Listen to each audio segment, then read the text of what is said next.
This month marks 15 years since the Space Shuttle Columbia broke apart here over East Texas.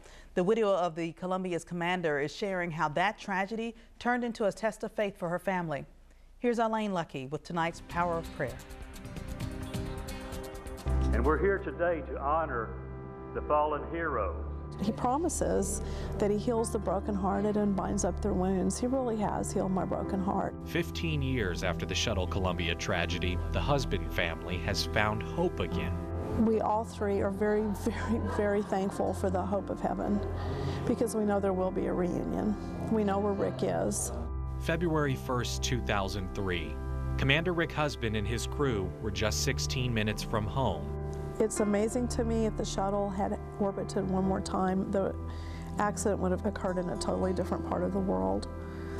And yet it happened here. A hole in its wing caused Columbia to break apart at 200,000 feet up. About a month after Rick died, I was just having a really tough time.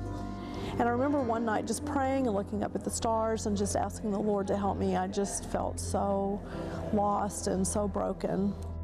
Then the Lord assured me in a way that I'd never had happen before. He says, "Evelyn, I am with you right now, and I am with Rick right now."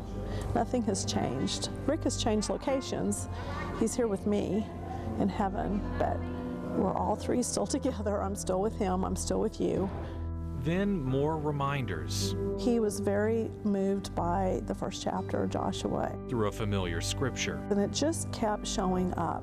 The night before the launch, Commander Husband led a reflection on verses 6 through 9.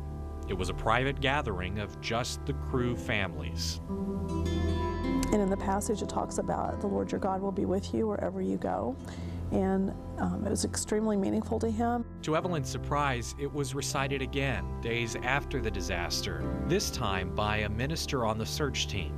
I learned too that Brother Fred, when he found different remains, and especially with Rick's, that he said Joshua 1:6 through 9 at that very poignant moment when they found him. Be strong and of good courage, for to these people you shall divide an inheritance, the land which I swore to give to their fathers to them. Evelyn started seeing God's hand in so many places, all leading back to Hemp Hill. They mean that when they say that the STS 107 mission became their mission. For thousands of the volunteers and the Sabine County Columbia Memorial Committee, this tragedy became a higher calling.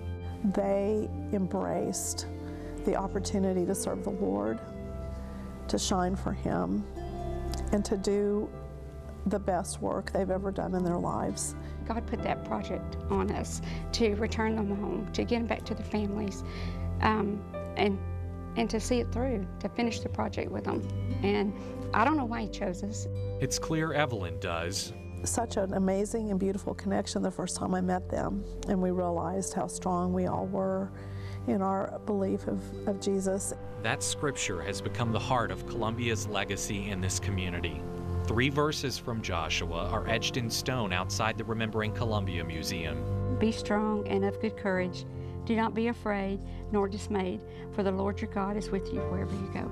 For Evelyn and her 2 children, they bring comfort, a constant reminder of the power of prayer.